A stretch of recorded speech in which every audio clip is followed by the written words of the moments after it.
Hello friends and welcome दोस्तों, विशेष ज्ञान के वीडियो सेशन में आपका स्वागत है। दोस्त, अगर आपको आगे फ्यूचर में अच्छा करना है, डेवलप करना है, सक्सेसफुल होना है, तो आपकी माइंडसेट अच्छी होनी चाहिए।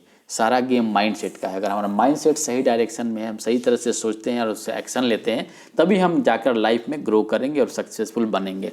तो दोस्तों, इसी टॉपिक से रिलेटेड है मेरा आज का वीडियो कि अगर हमको फ्यूचर में आगे बढ़ना है, अच्छा करना है, तो हमारे माइंडसेट कैसी होनी चाहिए, किस तरह के माइंडसेट से हमको काम करना है, किस तरह का हमारा एटीट्यूड होना चाहिए काम करने का। तो दोस्तों, अगर हम माइंडसेट की बात करें, अगर फ्यूचर में ग्रो करना है, इसके बारे में हावर्ड गार्डनर ने अपने book 5 minds for the future में बताया है कि भविष्य में अगर आपको अच्छा करना है, डेवलप करना है, अपने मुकाम पे पहुंचना है, तो आपकी जो मानसिकता है 5 तरह की हो सकती है। तो इन्हीं 5 माइंडसेट के बारे में मैं डिस्कस करने जा रहा हूँ इस वीडियो में, एक एक करके। सबसे पहले क्वेश्चन ये है कि व्हाट इज माइंड। माइंड क्या है? माइंड के बारे में अलग अलग सोच है लोगों का। ये बहुत ही कम्प्लेक्स थिंकिंग है कि हम माइंड को कैसे डिफाइन करेंगे। अगर जनरल वे में बोला जाए माइंड को, तो माइंड को जैसे बोलते हैं कि माइंड जो है हमारे एक शरीर में एक सॉफ्टवेयर की तरह है। और दूसरी तरह से बोला जाए तो माइंड क्या है? माइंड हमारा एक इंटेलेक्ट है।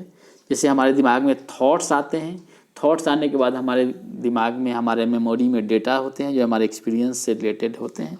उस डेटा को हम अपने थॉट्स के माध्यम से प्रोसेसिंग करते हैं, एक्सिक्यूट करते हैं और हम एक्शन लेते हैं। इसी को हम बोलते हैं माइंड। तो माइंड जो है हमारा एक ओवरऑल प्रोसेस है, एक थिंकिंग है, एक 3 डायमेंशनल ऑब्जेक्ट है, या इसको हम बोले कि इसको हम टच नहीं कर सकते हैं। हमारा जो एक्शन है, हमारा जो काम करने का जो तरीका है, वो हमारे माइंडसेट पर डिपेंड करता है, हमारे माइंड पर डिपेंड करता है।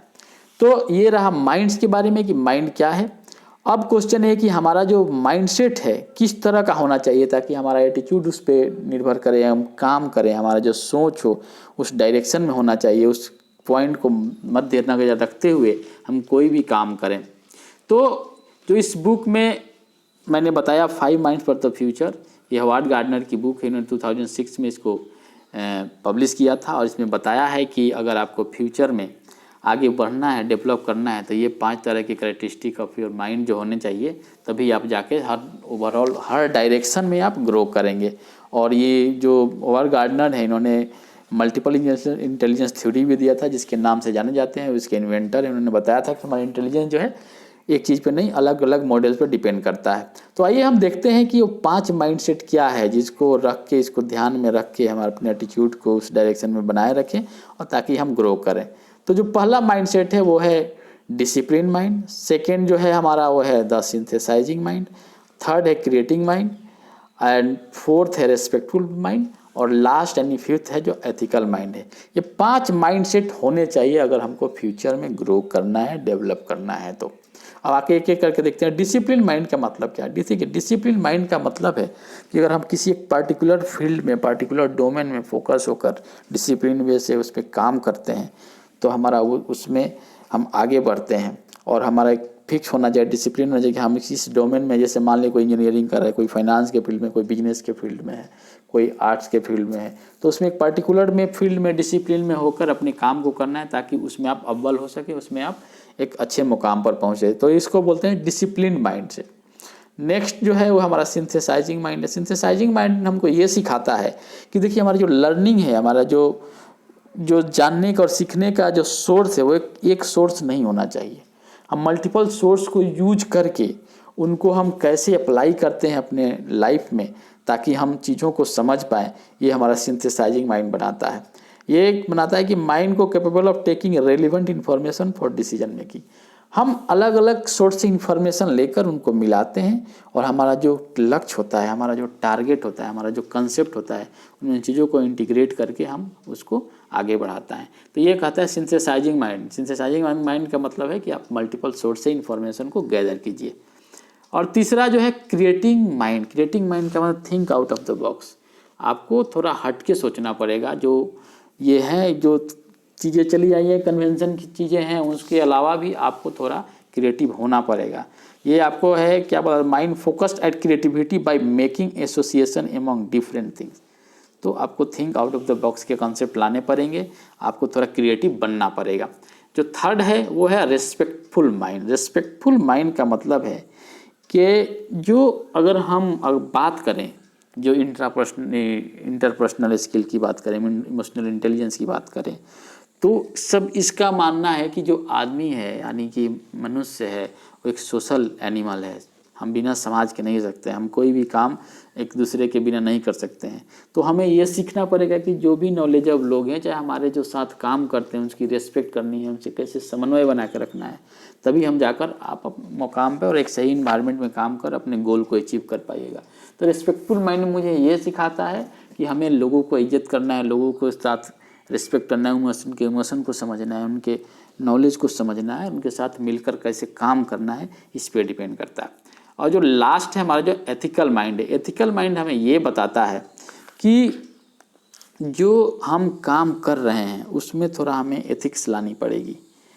एथिकल डायमेंशन के तरफ से भी हमें सोचना पड़ेगा। मान लीजिए कि हम अगर कोई काम करते हैं तो उसको बारे में सेल्फ आप क्वेश्चन कीजिए, क्या जो हम काम कर रहे हैं फुल पोटेंशियल के साथ, फुल एनर्जी के साथ, फुल एकदम पॉजिटिव थिंकिंग के साथ समाज को देखते हुए हम अपना कर्तव्य पूरा कर रहे हैं कि नहीं। मान लीजिए कोई टीचर है और टीचिंग का जॉब है, और टीचिंग का जॉब अगर दिल से नहीं कर रहा है, दिल से पढ़ा नहीं रहा है, उसमें वो कटौती कर रहा है, उसमें सही से अपना एफर्ट नहीं लगा रहा है, तो वैसा नहीं होना चाहिए।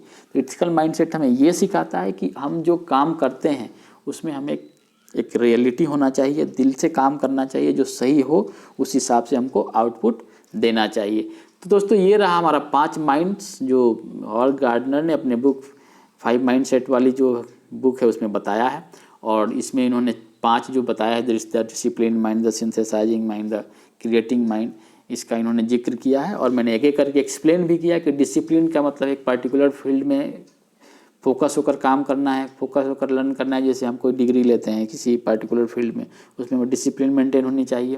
दूसरा सिंथेसाइजिंग माइंड बताता है हमारा कि जो मल्टीपल सोर्स ऑफ इन्फॉर्मेशन होने चाहिए उनको गैदर कीजिए और फिर एक डायरेक्शन में यूज करके आप आउटपुट को प्राप्त कीजिए। तीसरा है क्रिएटिव माइंड। क्रिएटिव माइंड बोलता है कि out of think out of the box, यानी कि जो आप चीज़ आप कर रहे हैं उसमें थोड़ा क्रिएटिविटी लाइए, उसको अलग से सोचिए कि इसमें और क्या क्या हो सकता है, इसमें क्या नयापन आ सकता है, हम क्या चीज़ नया ऐड कर सकते हैं।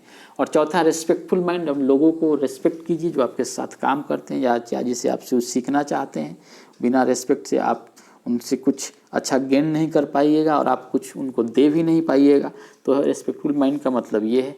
एथिकल माइंड ये है कि अपने आप को एथिक्स के हिसाब से भी सोचिए। अगर आप कोई एक्शन ले रहे हैं, कोई काम कर रहे हैं, तो अपने कर्तव्य निष्ठा के साथ पूरे जोश होश एवं अपने फुल पोटेंशियल के साथ उसको काम करना है, ताकि हम अपना जो 100% दे पाएँ और ये कहीं हम कटौती नहीं कर पाएँ।